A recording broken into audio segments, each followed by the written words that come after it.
So the date today is the 14th of August 2019, and we are at Providence House, Battersea, Southwest 11. This is part of the Black Heroes Wall of Fame Oral History Project, and today we are talking to Noel.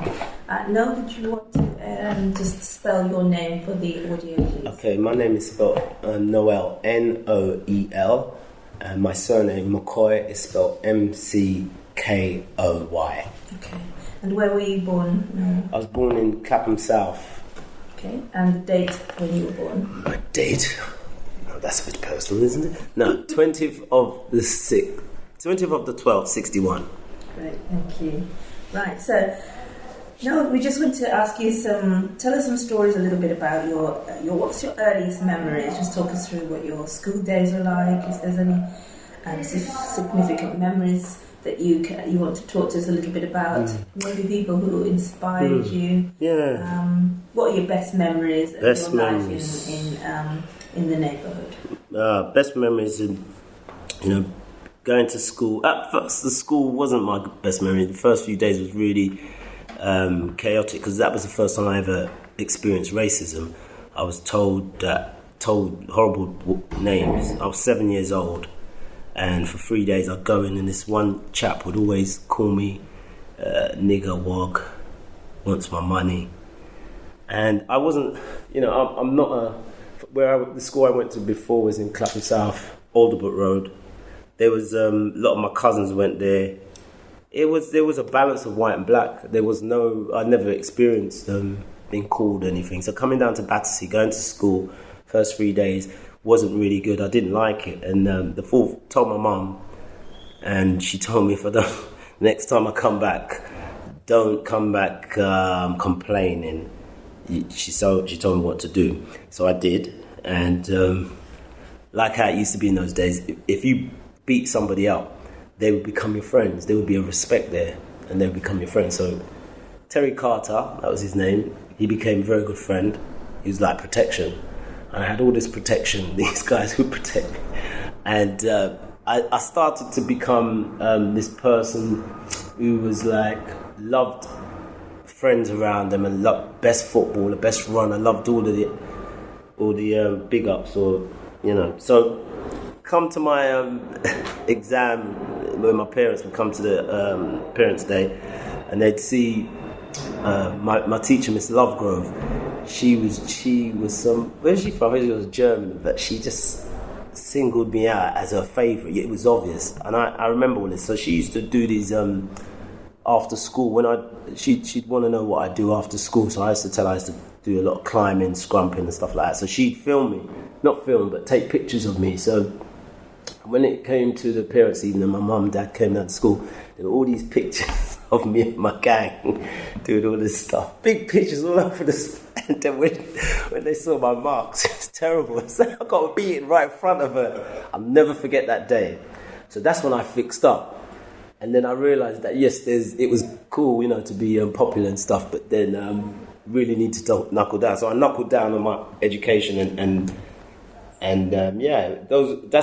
you asked me things I remember when I first moved around. That sticks out to me because after that I was more concentrating on to go to secondary school and getting good marks. So, I sort of changed. But I was always like, the memories I have of this area is a lot of racism. I have to be honest, that will always stay with me. But one of the things I learned that a lot of the guys who were that way inclined, they became my friend because they hadn't experienced like West Indian families, etc., coming into the area. They didn't know them, didn't know enough about them. By the time I got to know like loads of my friends, they could talk. They had the Jamaica patois down. You close your eyes, you think it's a black person talking, and they knew all the food. I knew their foods. I used to stay at their house. And that's when I learned that there's people can once people are ignorant. I had to realise that people are just ignorant. It's just what they've been told, and when they get to know themselves, they just realise that you're just normal. You're just a person like them. So those are the memories I remember. And then, after that, it was pretty cool because there was this youth club, there was many, but I used to come here a lot, and I used to go to another one called Studio 2000, which was it was based right in Winstanley Estate, where most of the Caucasian families were. And so going in there, not anybody, a black person would go in there, but because of my mates who I had in this area, and there was a couple of black guys who used to go there, and females. My sister, obviously, because my sisters, I have 4 sisters, and 3 of them went to the same primary school as I did. So they had white friends, and so, this was all part. I saw this whole melting pot. Out of the melting pot, people sort of understood one another's cultures, and by the time Studio 2000 Club, we were all going there, and it was more of a club for music more than like playing pool and stuff. It's a club where you could just hang out, and there was always music playing loud. T-Rex, the Wailers, everything good of that period. And I always remember they would have these dances. The girls would do these dances. They'd have fags in their mouth, and they'd all over, and they'd be doing these little dances, like the Candy, but it wasn't the Candy, it was some other move. And that was unity. I saw unity building, innit? I could see the change happening. So that was the Club 2000. That's all knocked down now. The church is even knocked down, and I'm sure you've heard that they're doing some big gentrification changes around everywhere, but all of these places you can see Sport Court. I lived in that block. That's where I had my first flat. I lived there, and I think that block there, it looks like where my mum lives now. It's called Scully. They have 3 of them: Scully, Inkster, Oldcroft. They all designed the same. So you grew up on the Winstanley? No, I grew up on Ingray Street, which is part of the York Road estate, and then it's just literally around the corner is Winstanley. It's literally across the road you can go, and it's Winstanley Estate. And the whole territory thing, it was like that then as well, but it wasn't as heavy, But you would have to be careful if you're walking through Winstanley Estate at certain times. You would have to know somebody, or you'd have to be with somebody, because the guys, it was all white guys. They would have you. They would call you names. They would run you down, kick you up. But as I said, they start to see our faces, so we didn't have none of that. Even though, I was just saying earlier on, the room where I was waiting, that was the room. Every Thursday, it would be packed out. We'd watch Top of the Pops. And, it would be packed out with white guys, fucking alright. And you have to kind of mind. They were calming names, but by then I kind of knew how to just deal with it, But it wasn't nice when I really look back. And I just wanted to watch Top of the Pops, me and my mates, and then, I saw this place turn from a white community, estate, all the young people, to a black, because the flats just over there, which are now private, they were being built whilst I was coming here. When they were all finished, they moved a lot of black families there. And, when you're 12, 13, I hadn't sort of ventured out of this estate too much, so if you go under the bridge and go straight up, there's a road called Northcote Road, and it's just literally 10 minutes from here, 15 minutes. And on this Northcote Road, they used to have a large market on either side, and roads off at the back of them. And all of these houses were owned by black people, all of them. And it went into sort of Balham and etc. So these people started to come to this club. I told a lot of my friends, because when I'm at secondary school, that's when I saw, wow, so many black guys my age, because around it was just bare white, my school, everything. So I got to know these guys, and they'd come here, and like my brothers or my sisters, they would tell their friends, and they would come. So this club, eventually all the white people left, and the only original people who were here was myself and a couple of my mates, a couple of my white friends as well, Stuart. There were certain guys, they would come here because they never had a problem, never did. But I just remembered it when it was brand new. We used to come here as all white people, cool names, and you come here, like 10 years down the line, it's all black people. And still, the same thing would happen. Used to have I'm not going to say his name because he's still sort of around, but he was a right bully. He used to just, this guy, and he went to our school as well, much older than me. He, I learned there's good and bad in everybody. That's what I'm saying, because, as much as I got in with my brothers and sisters and stuff, you know, I sort of experienced similar kind of treatment, you know, calling names. But then you realise that's growing up. This happens in inner cities, you know. You talked about people moving out and not coming to the club anymore. Is it because the estate changed, the demographics of the estate definitely, changed? of course. It wasn't because of they didn't want to mix? Both. Okay. Both. But some did want to mix. Some of my white friends, they always was here. There's pictures of them up there as well. Did they move out of the estate, or were they still living on the estate? Still living on the estate, but just not attending this place anymore. I remember the Providence discos. They were amazing, like Christmas discos in that room there. And I'm about 11, 12. And I always remember a lot of my friends, a lot of black guys, you would see different guys from different areas come down, you know. But it would be majority white, it would be majority Slade, these kind of bands, you know. And it was a laugh. Honestly, I remember, and they would play the Jackson 5 and, you know, certain black tunes, and me and my mates, we would dance in it, and we'd get a circle around us. And as the years go on, you know, maybe 13, 14, Pasadena's, who were known as the Pasadena Twins, Michael and David, they came down and they took us on in a big circle, and we just deal with it. And anyway, by the way, Pasadena's, Mike, all of them from around here, we all used to come in and stuff. And, you know, I put that band together. A lot of people don't realise that the Pasadena's is a band. They were called Finesse. They were a dance group. And we're about 17, 18, 19. So I used to put on events and, you know, have them dance, employ them. And then one day Michael said, we want to do some singing. So I showed him how to write verses, bridges, took him to my brother-in-law's studio, set up the mics, harmonies, you know, get them gigs. You know, I was really an integral part of this group, and I never used to talk about it. No, it's just recently I started talking about it. How old was you at this point? I was about 23, 24. Because when I was booking them, when Latchmere Swimming Bars reopened, they'd done it up really nice. I booked them, Steve Walsh, God rest his soul, Fat Freddie M. He was the box boy for Steve Walsh, who just came in there. If I said that to him, I wonder how his face would have been, because it was the truth.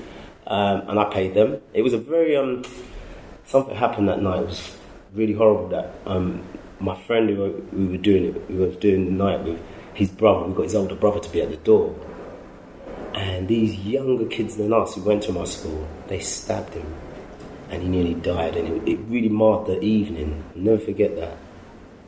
So we had to get him to the hospital, and my friend Nigel, who was part of the same brother, his brother was stabbed. He just got his mini. I just remember he just passed his test, and he had to take him. Good job he had that, because I don't know who else was driving, but we got him to the hospital and saved him. So these kind of events, you know, this is when I'm a community person now, because I know most people. I'm in my teens. A lot of the people still were living around the area. I'd say I left the area when I was about 23, and there was still a lot of the people, because I lived in Winstanley Estate, the block I was telling you about, Sport Court. That's where I lived on the 10th floor. I was there for about 2-3 years, and by then a lot of them had moved out. And then as time goes on, you know, I always come in the era, you know, like 90s, by 90s, mid-90s, quite a lot of them have gone, and I'm realising that they've all gone to this place called Sutton. I'm like, okay. So 2019, most of the white people who were living in this area, they moved to Sutton. So they put on events there now. A lot of my friends go. I haven't gone yet. In fact, one of the ladies, she used to be a Winstanley girl. She's going to book the British Collective, a band I'm in, to do something. So I've been talking to her. But it's that much, you know, so many of them.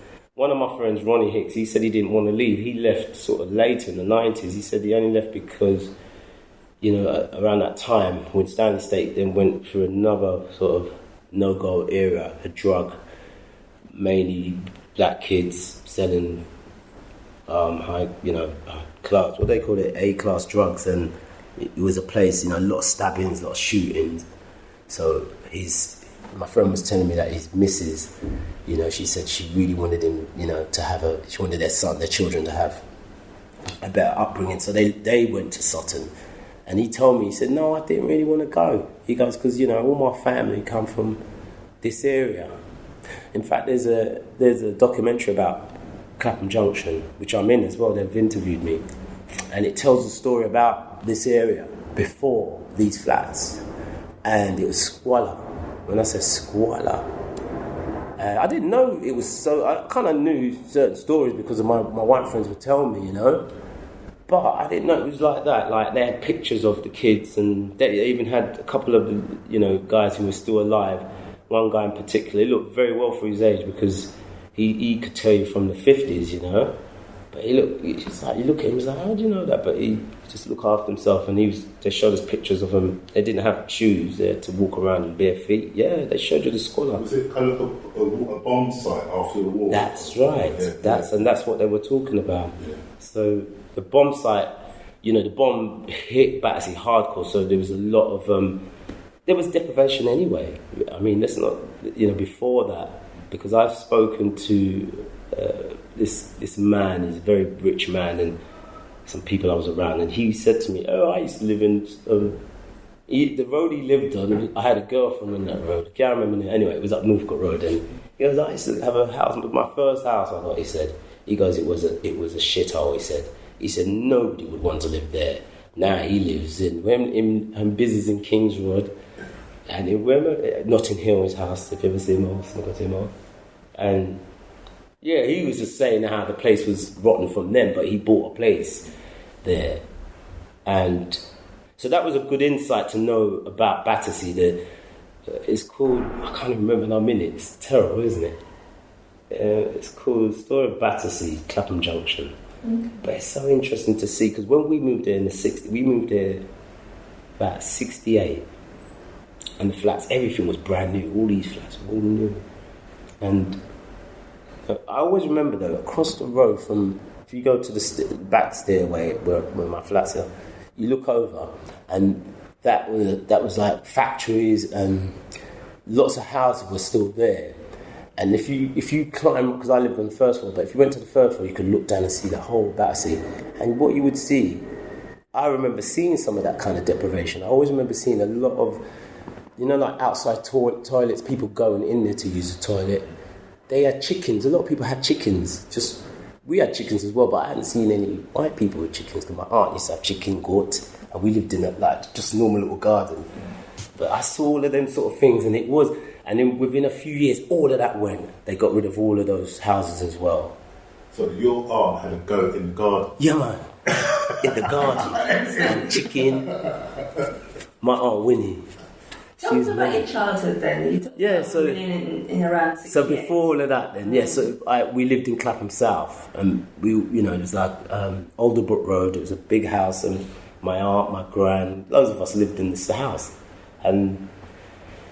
my Aunt Winnie, she was the matriarch. She's the one who she came in the 40s, and she started to send for everybody. She paid for everybody, brought them over.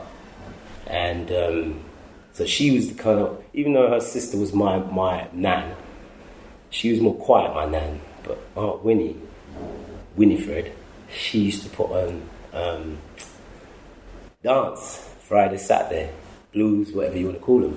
I didn't know at the time that's what it was, but I used to help her with the patties, and I just always remember wanting to be a part of that. We lived there, and her daughter there, and that's where she used to have all of this stuff, so I used to help her. And I remember when the music was playing and stuff, I'd just dance in it. And they said, oh, look at me, man. They used to give me money. So I clocked, I must have been about 5 or something. So I clocked that if you dance, you get money. So I used to go to make sure I was there all the time. And the funny thing was, because we just lived literally across, there was a door there. So my mum used to just let me go. And I'd be there till late, dancing, drinking, watching feet mainly, watching women's bottoms. I always remember this big bottoms just moving in it, coming down this up. And I'm like, I like this. So I know that was the taste what I got to be in the industry what I'm in. You know, I know it was that because I always remember dancing and getting like, what would they call it then? 2 and 6. Not halfpenny. I was getting 5. I was getting more than the shiny one. Sometimes I used to get half a crown. So yeah, so I remember that it was great times because it's, you know, all your family, your cousins. There's always drama. There's a guy who lived next door. I forgot his name, but so if you're in my garden, he used to play guitar. So I used to be intrigued by him. So I used to go to his house, and in his house he just had bare records. And so I used to just listen to records with him. And when near Ralph, another guy who lived in, because we were number 3, he was number 4, 2, 3, 4, yeah. There was another man called Ralph, who was a friend of my dad's. He had lots of records as well. So I used to always be there listening to tunes. I always remember that. And by the time, so check this now. So we're leaving 68 to come down here. And my aunts and everything, they're all crying like, I thought we were going far, the way they were going on. We're leaving the bloody country. And I remember the music was playing in the background, My Sharia More. And I stood on the chair, and I just started singing it, started mimicking. And then they all looked at me and they started crying even more and they grabbed me and So I always remember that as well. And I remember like Stevie Wonder. So that's when I came down here now, you know, like the Jackson 5, the Osmonds, what you were into. When you go to primary school, the girls, David Cassidy, what's the other one? The Scottish crew. Bay City Rollers. Bay City Rollers. This was the whole... And what I noticed down this way in the net, where I lived before, it was more kind of like... I don't know, the people were more expressive in music and sports. There was a lot, you know, the youth clubs, I'd never been to a youth club before when I lived in Clapham South. I think I didn't even go Cubs. I went Cubs here, I went Scouts here. There was more to do around there, I realised. So, you know, we would have, there were cassette players where you could record yourself. I'd never seen that before or heard that before. So they used to record. We used to just do recordings, and then I used to sing, and then all my class would be like, oh my God, and the teacher. So I knew I had something, innit? I knew, okay, so from the time I did the Stevie Wonder thing, coming here, doing this cassette recording thing, because of that, I used to be able to help the guy. I just remembered, the guy did all the setting up of the TV, you know, when you're going to watch a program. I used to help that guy. I got a job helping him, and used to get off of lessons and stuff sometimes. And my friend John Sampson, he used to do that as well, but he took it on to the extent where he's a qualified electronics, and, you know, he did very well, John Sampson, through, you know, just helping. So all of that stuff, great times in my primary school, other than the part where I got beaten and stuff, that sort of put me in instead. And then going to Spencer Park, the first, say, second year, like when I went to Spencer Park, like in the break times, the guys would have cassettes, you know, they would have their own cassettes playing reggae music, playing all kinds of music and dancing. And so I used to be like, wow. Because my white friends, it's a different vibe when you're with white guys compared to black guys. There's an energy, as you know. So I was like, right, this is bad. So then that's how I got into... Some of them, a friend of mine, Paul Donaldson, he could play keyboards. And then another guy could play drums. Well, he didn't have a drum, but he just could bang the table really well. So they said, let's put a band together. So then we used to go down to this shop called Slip Disc after school. It was a basement reggae shop, and on the top was Reddings, and Reddings sold all pop music, chart music. They even sold instruments in there. And we used to go there after school, go downstairs, listen to the reggae music, dancing in our uniforms and stuff. Frigid, which is drummer, used to bang the wall. I used to sing. And then one day these guys came in there and goes, what, you guys got a band? And we said, yeah. And that's where it kicked off for me, because they kept in touch with us. And then one day they invited us down to Stockwell. We went down there, big house, go in there, we're in the basement, bare instruments, drums, amp, everything new. So that's when after school, we'd go back there. That's how I learned my craft. And those guys were who? Those guys were K&K, a guy called Floyd Knight and a guy called Victor Kinghorn. It was Victor Kinghorn who had more of the, he could get things. Floyd was just sort of like his partner in the background. But what happened was Floyd kind of went against Victor and joined up with a guy called Winston Edwards. And Winston Edwards has a shop called Joe Gibbs Records in Lewisham, right opposite the Goldsmith College. So we started going there after school. Yeah, this is how it goes. We used to go there first because a few yards down the road there was a massive house, what used to be a gambling house called Gold Teeth. So in the evening, they used to let us rehearse in the basement. It was a gambling house, but he had equipment in there and stuff. So we would rehearse there, and then we would finish around. We'd start around 4, and then Brown Sugar would come in. Brown Sugar, Kofi, who works with this project, as you know, Kofi, Karen Wheeler, and Pauline Catlin, and they would come in. They'd come in with the top musician John Copai. We used to like be in awe, innit? They come in and then do their thing. So that's how it used to be for a few years. But as time went on, we realised that Karen Wheeler and Kofi, they never really used to. We weren't there. And we were and they were so nice, and we just fancied them, and they didn't even want to know because this big man that might do. But the only one who used to talk to us was Pauline Catlin. She was more Ras orientated. It was them two more stylish and stuff. But I told Kofi that actually. She was eating her food and I told her she nearly fucking choked. Because I told her we used to have a name for her. That's when she nearly choked. It was called Shit No Stink. We used to call she that and Karen Wheeler that. Yeah, man, from an early age. Feeling no way, that's just how it was.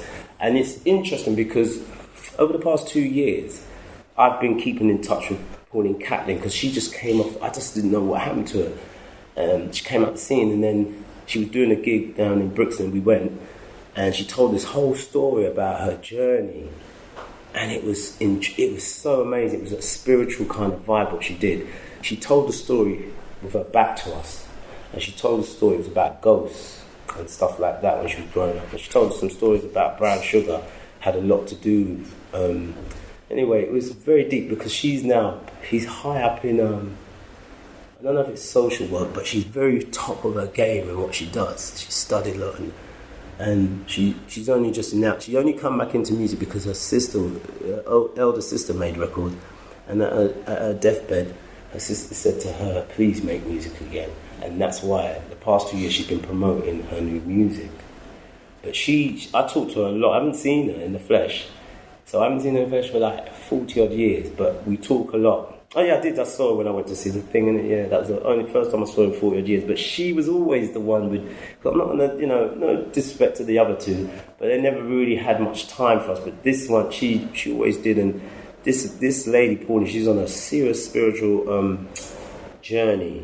The thing she puts up, she looks like 20 something. She fasts a lot, and she looks amazing, isn't it? So she's more intriguing to me, and I'm glad I made that connection. So after all of that those days of Studio 16, the label was called, we were signed to them, Brown Sugar. We really were backing band. We backed people like what's her name? Loads of people, we did the music to it. Whereas myself, I was getting put in the background because Castro Brown, all these big producers would use us and not pay us. We were 14, 15, 16. We were just excited in it to be doing these shows, travelling all over the country. But I was getting peed off and I was like, nah, I'm coming out of this band. So I left the band. Band's carried on for about another few months and then it split up. But the bass player and the drummer, they became session players for a lot of people. And then they came. They're still in the game, kind of, but I'm the only one who carried on. And I'll tell you why I carried on and I left. Because I had a lot of... my sister was dating. She was married to a bass player in a band called the Matumbi. And they were the top reggae band in this country at the time. So I was with people like Dennis Bovell. In fact, Dennis Bovell, one of the places he lived with his family was just here, literally opposite this building, these little red flats. So I remember I used to go up there and write songs with him, and then I was in the studio when Silly Games was being made with Janet Kay. So I was a tape op at the time. So I would tape op, Yeah, I got to do some splicing and stuff, but it was mainly just making teas, going out and getting food, Chinese food, because it was Gooseberry Studios right in the heart of Soho. And but that, you know what I always remember, I was about 14, 15. That's how I learned the West End, because I used to have to go out and get them food, innit? And I always remember that. That's when Whiskey A Go-Go, it was called Whiskey A Go-Go. Then it became the WAG in my time. I used to go there a lot, but it was called Whiskey. I always remember when you come out, it's a basement studio, you come out and the dentist on the top. When you come out, you just see this big window and loads of people. You can see people dancing in it. I just always felt right, and it was called Whiskey A Go-Go. And yeah, for instance, when going back to Silly Games, when you know it goes, the drum pattern goes. So I remember Dennis Bovell showing what we call Drummy Zeb from Aswad, the drumming Aswad. He was doing the session. I always remember Dennis showing him the pattern, and then when he did it, it just was like, wow. He made it look so effortlessly, and it just had this thing where his hand was going tick, tick, tick, tick. I can't even do it. It's just something that mesmerised me, and I just always remember that I was asking him so many questions, innit? And he was just quiet, Johnny. It was this quiet guy. He's like, I was the elder. And then, you know, I never knew it, but then I moved to Labrador Grove, you know, from here I moved to Grove, and I see him in it all the time, see all of that lot. Then I get signed to the same management as them, so I'm always around, you know. I saw Drummy Zeb this year, first time in years actually. We did a festival. It's good to see him. So I always remember, you know, that's when I first met him. So, you know, my musical journey then went on from there to, because when I left the Albions, I was with Dennis Bovell. I was doing, you know, people like Johnny Clark, Central Line, Marvin Gaye. I missed the Marvin Gaye session. Dennis did that. But I did so many sessions, you know, stuff. That's how I learned my craft. What was your role in those sessions? My role was just to make sure everybody was all right, that they were fed, that they had their drink. But then as time took, Dennis got a studio called Studio 80s. It was in Tooley Street in London Bridge. And that's where I was like based. That was my main base. Gooseberry Studios with Janet Kane, that was something I wanted to do. I used to just go. I used to ask my mum. She used to say, as long as I'm with. So I wanted that. And I just did that. I did all of it. I wasn't kind of employed, but at Studio 80 I was employed there to do that. But that's when I realised that I didn't want to do that anymore, because I was splicing towards the end. I was doing the splicing. I was more involved than what I wanted to do. But by then I'm now maybe 17. So I wanted to just spread my wings and do me. So that's what I did. I did a lot of more. I started to do plays at Battersea Town Hall at the time, Battersea Art Centre. We used to rehearse there in the band as well. That was our first rehearsals actually, the Albions, which was the band I was telling you about while I was in that school, called the Albions. We did our first rehearsals at Battersea Art Centre. And on a Friday, we used to on a Friday. And I always remember that it started to get round, so all the girls would sort of come outside there, and we didn't even have a proper drum kit, you know. But Frigid being Frigid, he could make a sound out of anything, innit? And all these girls would be at, all the Gat Green girls, because it's just around the corner. So you kind of get, you know, like, from a young, I've never been fazed about all of that. You know, like the women, the hype and all that. Never been fazed, because we had it from a younger age. So I wasn't even fazed then. I just always wanted to I really wanted to keep our band together, but it wasn't to be. But, you know, our records were going for like £500-600, you know, a time.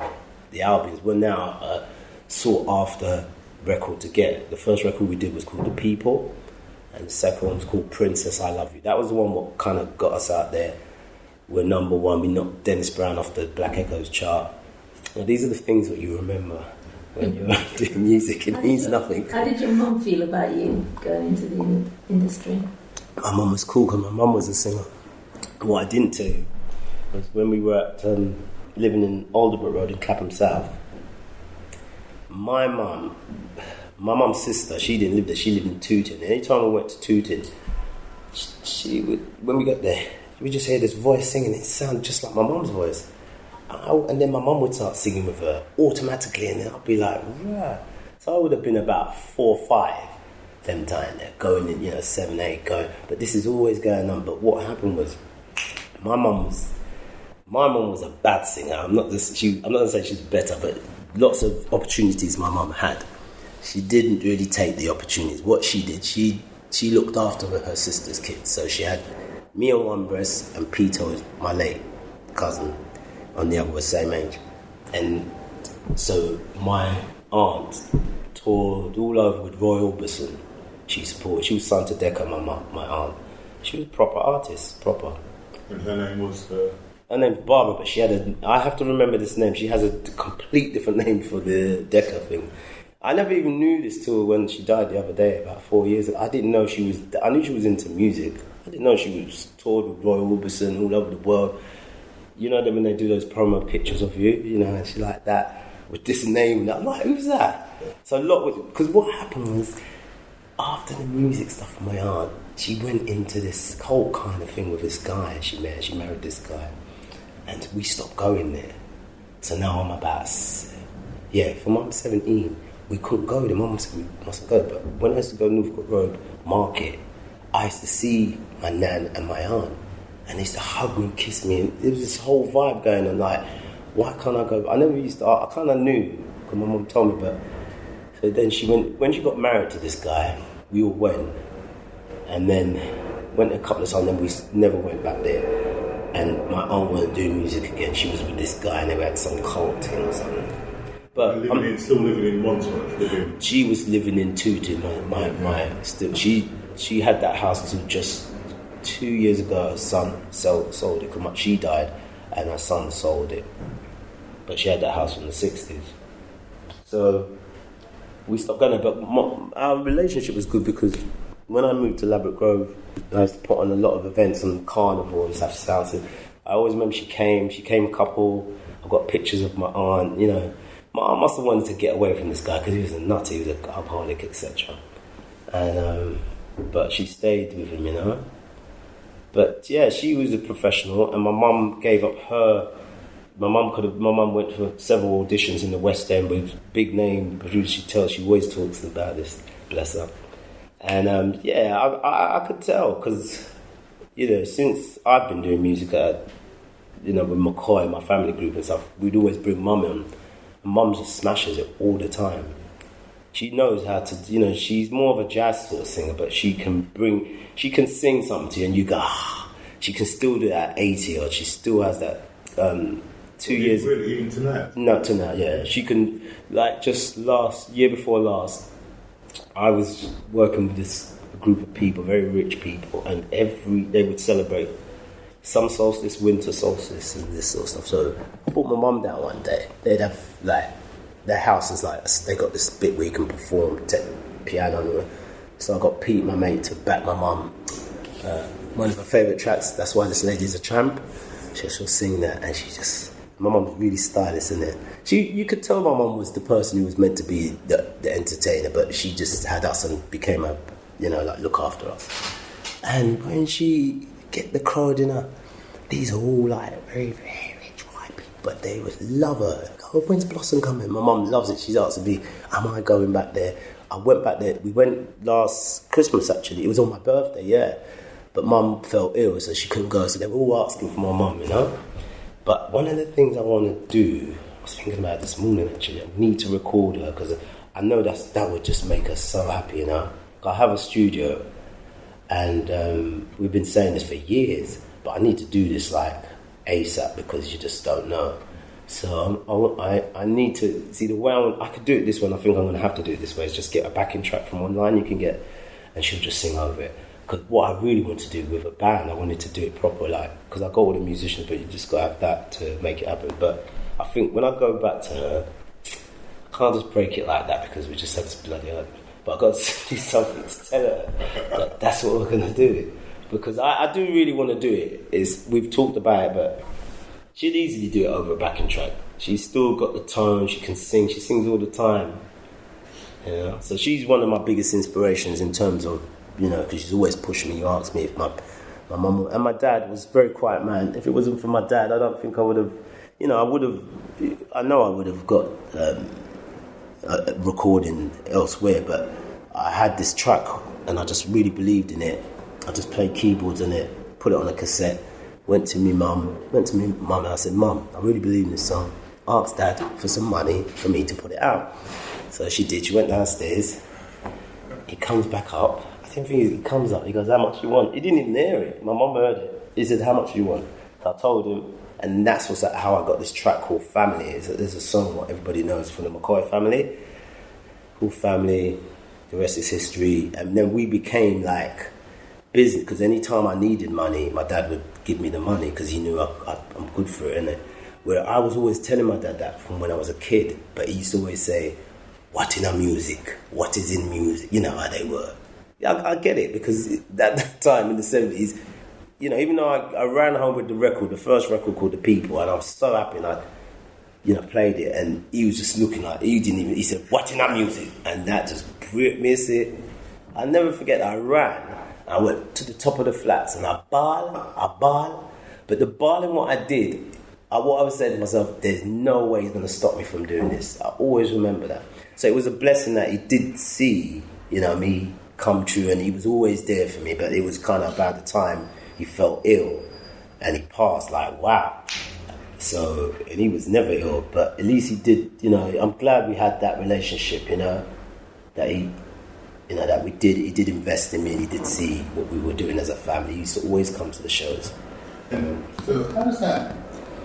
So here's your mum and your aunts are musical. Yes. So is there musical before them? Is there another generation? Well, I've talked about my mum a lot about this. I think it comes on my mum's side, definitely, because her dad, he was a character. He worked for Ray Nephew, and he would do up their houses, anything to do with Ray, the bars, the people who own Ray Nephew. He would paint them. He was known as this painter.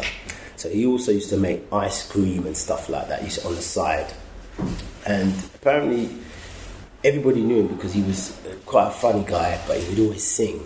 He had a really nice voice, and people used to comment on that. But him working for Ray Nephew, he had a Ray Nephew problem, and that's how he died. He fell off the ladder, a bit tipsy, and he cracked his skull. That's how he died. It's sad, but it's his own fault, because you can't drink when you're on ladder. I really wish I met him, because he sounded like a character. I got a picture of him. There's one picture of him, and you could see my mum, and she was very close to my dad. Actually, she was the closest. So. And you're a Jamaican family? Yeah, my family's from Jamaica. Yeah, mum and dad. On my dad's side, I'm not gonna lie, my dad had this lovely tone where he was a quiet man, but when he sung like this, like he would just, it's almost whispering, but you would hear the vibrato, beautiful vibrato, like.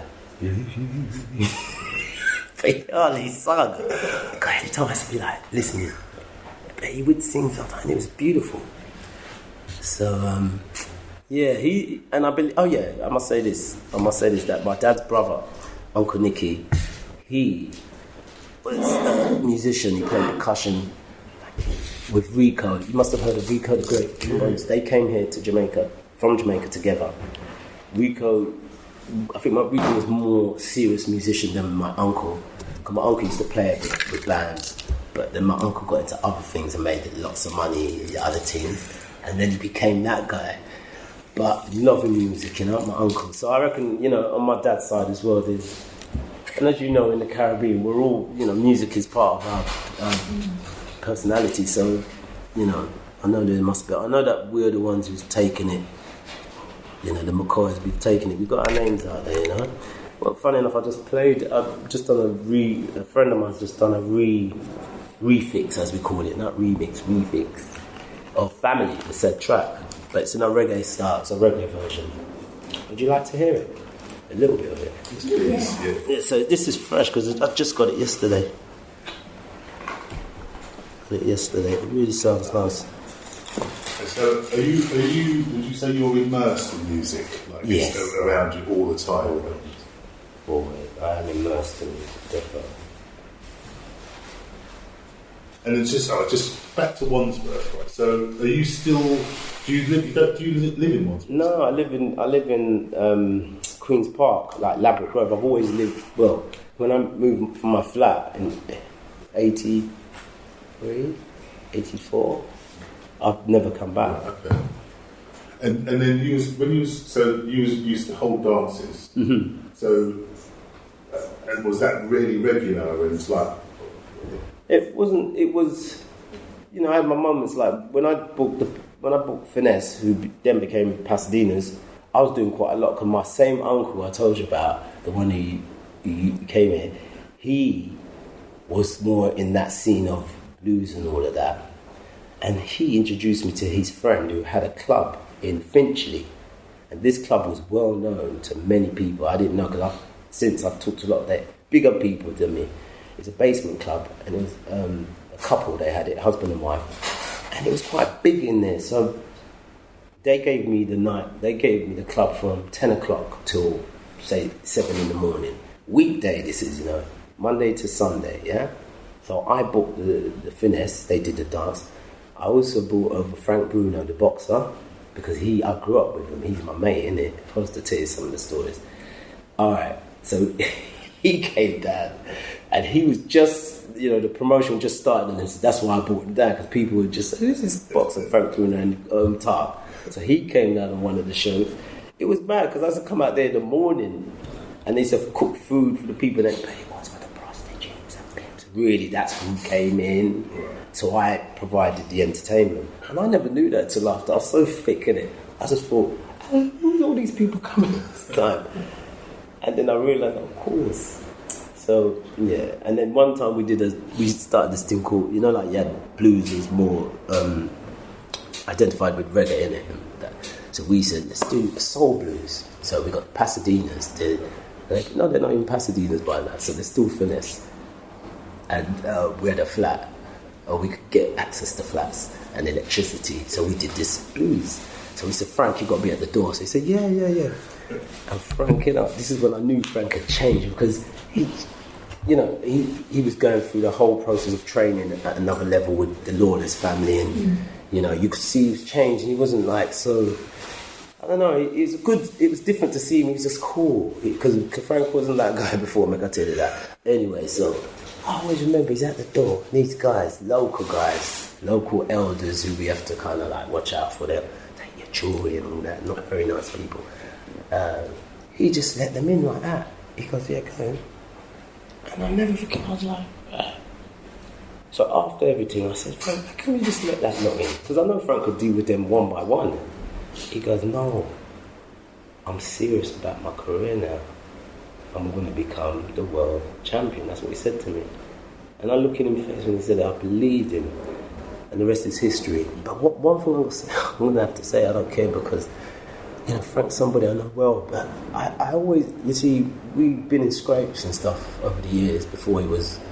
And football, I know him from football. He was always a bit stiff because of he was always, his physique was always like that. He didn't have to train. That's how, when he became a boxer, obviously he saw how that body was. But before that, he was always... So I always remember he had more fluidity. He can move. But when he got with the camp, and I could never get my head around that. Well, I got my head around it because I knew that they told him to do that, but I thought I would have saw that. Because he could move, the Frank I knew, but the way they had him is... Because we were all boxers. I boxed, we all boxed. Mm. So I know about boxing. All my mates, my white friends, Sammy Reeson he went for the world title. Sammy's background, I see him sometimes. Anyway, so I said to myself, welcome my boxer.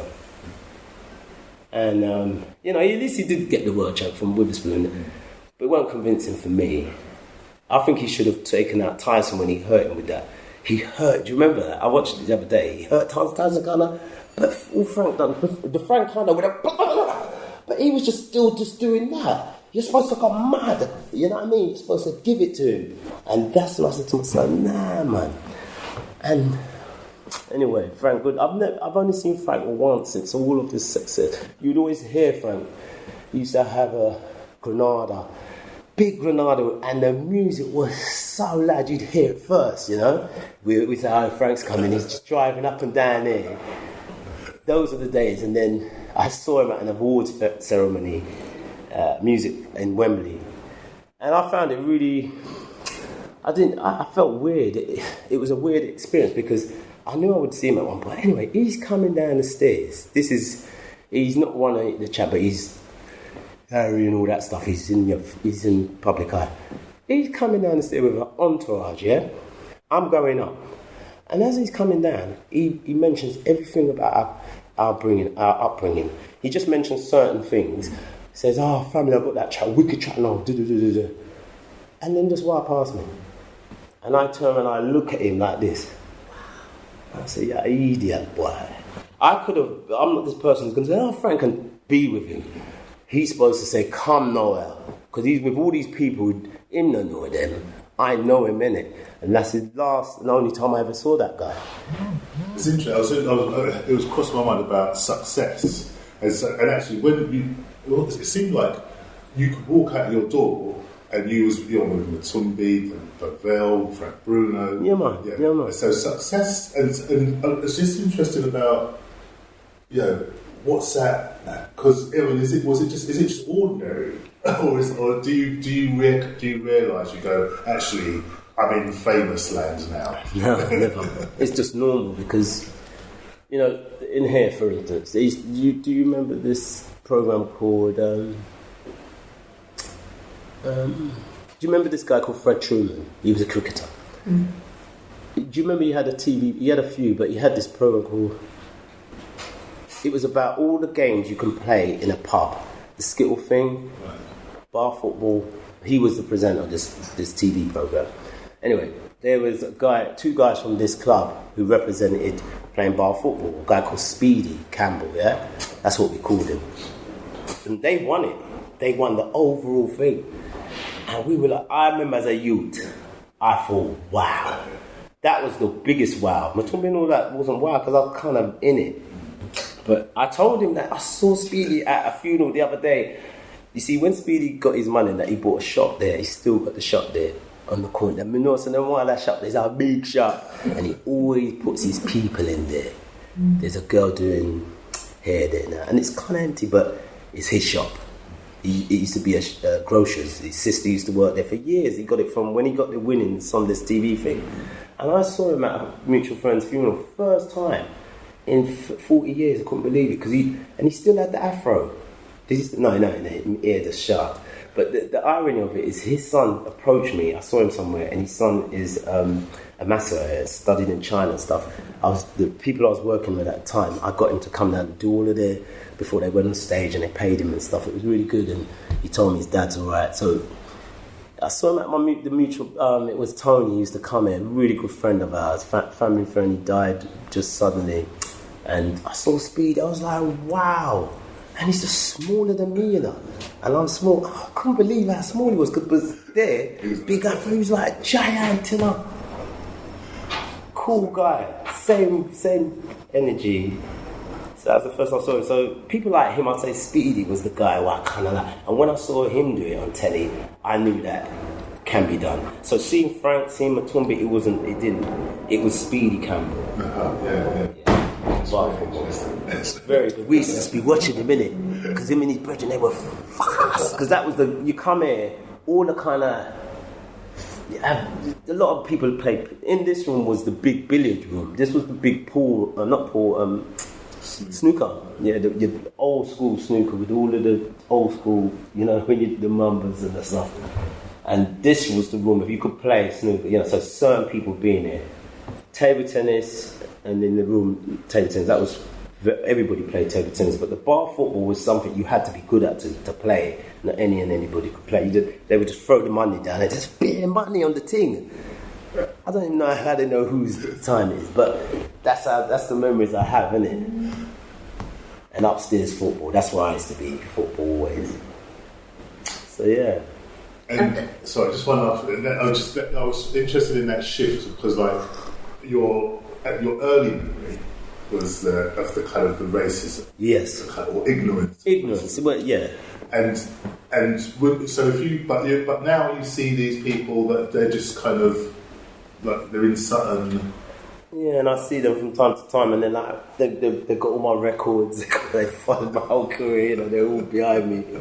They really support me, them guys. I might not see them, but the love they show me. They were at one of the festivals Like this guy goes, oh, there's some guys over this. I'm looking at guys like Johnny A and I didn't know the other one till I got next to him and I was like, oh no, like, them man, they kiss me when them see me, you know what I mean? Them kiss me. I think it's really good that you've, even at a young age, you experienced that racism and it impacted on you, but you've grown and you're quite mature about it. Yeah. You've learned to forgive and move on and accept people. Definitely. And I think it's got a lot to do with my parents. My parents were that way inclined. As much as they would cuss them out, my mum and dad always says good and bad in everybody. And I always took that. And, you know, even on our landing, most of, you know, it was just 4 families. Number 7, number 8, number 9, number 10 was the only black families in the whole block of flats. So, you know, they did that so right next to one another. And my mum and Mrs. Carter, white lady, and another white lady right at the end, they're the 3 left in the whole block. They're knocking them down next year. They keep saying it's this year, next year, I don't know, but they're knocking them down because they're knocking the whole thing down. So, Mrs. Carter, love Mrs. Carter, you know, because as a kid, I used to go around with her son, John, and I used to fancy one another, her daughter, Susan, and they used to have this thing called tea. So, we said, what's tea? So they said, come on, so we got on there, a bit of cake and sandwich and... So I goes, what, is this what you like for your dinner? They go, no, this is tea. I said, tea. So when I used to go home, and I said to my mum, I had tea and that. No, she said, what? I can't remember, but she wasn't, you know, I was just saying it to her. She go, don't bother eat, no. You know how they are, they said, you mustn't eat at other people's houses. I said, all right, Mum. I said, I'll always be down there for tea. To this, right, you know, and when I see Mr. and Mrs. Carter, they're like 90, Mr. Carter's 96, and Mrs. Carter's about 89 or something, and every morning you see Mr. Carter early in the morning with his paper, you know, he goes out to get his paper, no walk stick, nothing. My mum told me about a month ago, poor man, him dropped on the stairs, and I don't know if he's broke his back, but he's done his spine in it. He's in a chair, he can't remember nothing now, his dementia's kicked in, and that's mad, isn't it? Like, I saw him up to, like, early this year, I was chatting with him. I'm coming, he's going to get his paper. 90, you would never believe he's that age. And he's from Grove originally. We had a good chat, he told me. That he's near where I live now. That's where all his family were from, you know. But he's now in the wheelchair and all that. And still at the same house, so they're still there, the family. Mrs. Carter, I haven't seen Mrs. Carter for a while. But yeah, really nice people, you know, that's why I learned about people, you know, good and bad in all kinds of people. Because I said, white people, I could never have them up, they've helped me so much. Yeah. You know what I mean? They've helped me, they got my back. And my brothers and sisters, but I'm just saying, you know, I've been around a lot of, because I'll be honest, when I started moving with my black friends, they would say, oh, you're moving them white man there, yeah. Because at school, I always would be my white friends as well as my black friends, you know, and they used to think, because they never had white friends like that, my black friends. They didn't have white friends like how I dealt with my white friends. They could see that they're my brethren, innit? They couldn't get it, a lot of them couldn't. But I was like, that's your problem, innit? That's really interesting, isn't it? Yeah. And is that because you was a smaller group of black family, that's right, in a big white community, right. whereas they grew up in a black community up the road, didn't they? Yeah. In one. In one. It's interesting. Interesting, isn't it? Just up, you know, like as a kid, when I started going up there, I was like, yeah, it's like I'm going to another, it's only up the road, but, you know, it's just amazing how that was, and, you know, yeah, good and bad in everybody. Yeah. How do you think the community's changed, would you say? Oh, it's changed, you know, community's gone in terms of that word. I was a part of a community because I could go into Mrs. Carter's house, the door was open. Right now, I could go in, you know, not everybody would have their door, my mum definitely would, but I just remember there was more of a, you know, a community spirit. You could, my mum, Maud, this Irish woman, saying, oh, you got any milk? Give her the milk. Sugar, yeah, bread. That's how it was. We all, you get me? So I knew that's community, because now, you know, when I had my flat, a sport called Lil, this white woman lived in front of me, and I used to go in the house to have tea. She used to have like all these china, all beautiful little trays. She used to pour the tea. I love all of that. It was beautiful, and yeah, so community again, and I was now 23, you know, so the community was still there, and then come like, I think all of this started in, millennium. It happens at the millennium. If you check everything changed millennium. Because they started to, prior to that, these blocks over there, they said it had asbestos. And what I've learned is that this has happened all over London in the city estates, what they want to take. Because they've never knocked on that place. It was just a big scam. They got everybody out. I swear, Irving the house, and I can't remember them. Anyway, those two blocks, like any other Saturday used to be a blues or things like what there, like, and they just said they ain't gonna happen. So in the 90s, the early 90s, that happened. In the late 80s, they was talking about it. They got rid of everybody by the beginning of the 90s. About 3 years later, they put a gate around the whole thing, big gates, and called it the Falcons. Put a swimming pool in there, put all of these stuff. So this is early 90s. My sisters and brothers, they start to know certain people there, young students. Actually, these people are students. Nick, Tess, Wally put them. We start, because they're not talking about these characters, so I go over there, and it's happening. The swimming pool, we use the swimming pool, but it was weird because we used to just hang around this area, but now it's all. So these people are now married to Andrew from the Pasadenas, the tall one in the Pasadenas. Tess is married to him, yeah? There's a next one, right? What's his name again? Anyway, this guy. Have you finished? Nearly. This guy, right? I just want to say this. Nick, they're all students from uni. So they're all now, their parents, Tess's dad bought that place for her to stay. So to help with the rent, she brings in all these different guys. She was the only, so we go over there. And this is what happened. Nick is so like, wow, you guys are in a band and that. So he buys himself a portable DAT player, yeah? And so when we started doing that gigs, Nick, he's got to the engineer, and then I said if he could record the gigs. There was another one called Tim. Tim never lived in the flat, but Tim is Nick's friend. Tim played drums.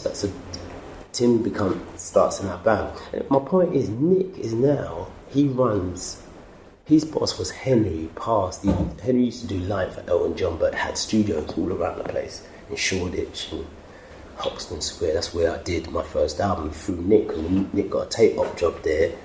But Nick runs studios all around the world. Nick is big in the game. He's been collecting mics, you know, these old German mics and stuff, really good mics, for years. So it's just interesting. From that, just there. From that, I've even been to Nick's house in Dulwich to meet his parents, and you know, he fancied off my sister. I don't care if it comes at him. Fancied off my brother, my little sister. If Rich know to blood fire me. He worked hard. Thank you very much. Oh, I really enjoyed it. Yes, thank you very much. That's excellent. It's excellent.